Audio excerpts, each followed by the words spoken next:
मैं SN. Kashyap, lecturer commerce.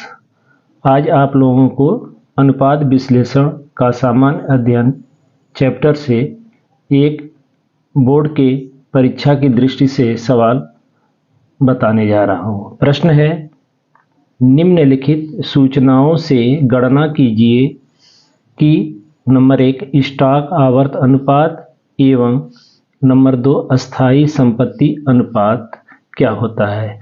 जिसका विवरण दिया गया है कि विवरण में है प्रारंभिक रहतिया धनराशि इसकी है 1,25,000 रुपये, अस्थायी संपत्तियां 1,31,250 रुपये, संचालन व्यय 1,20,000 रुपये, विक्रय 7,50,000 रुपये, बेचे गए माल की लागत 4,50,000 रुपये, अंतिम रहतिया 1,75,000 रुपये ये सवाल में दिया गया है। तो इसको हम किस तरीके से हल करते हैं हम बता रहे हैं आप लोगों को, और ध्यानपूर्वक देखिए और समझिए जिससे कि आप लोग आसानी से हल कर सकते हैं।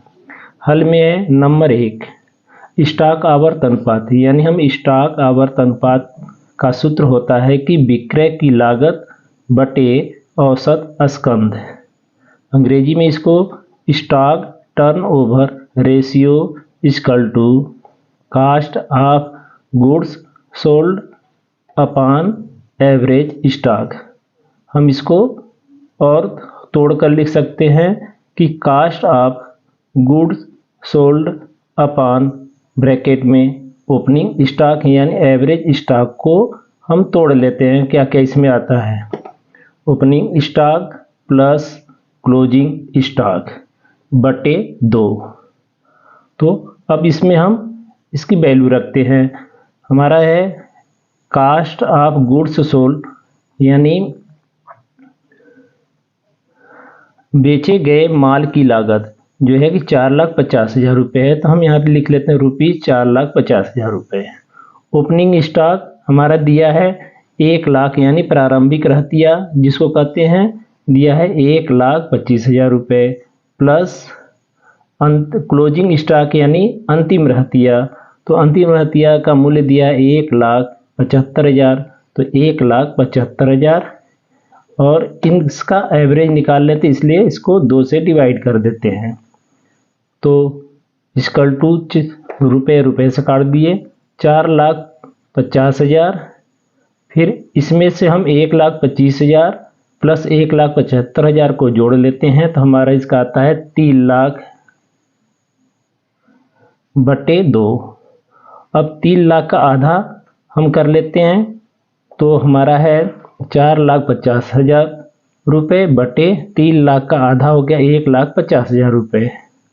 अब इसको 3,030 से काट दिया, 1,010 से काट दिया, हमारा क्या बचा 45, यानी ऊपर जो है 45 बटे नीचे 15, 15 कम 15, 15 तिया 45, इक्वल टू हमारा आ गया 3/1, यानी इसका अनुपात हम लिख सकते हैं 3:1, और या इसके दूसरे रूप में लिख सकते हैं 3 टाइम्स यानी 3 गुना।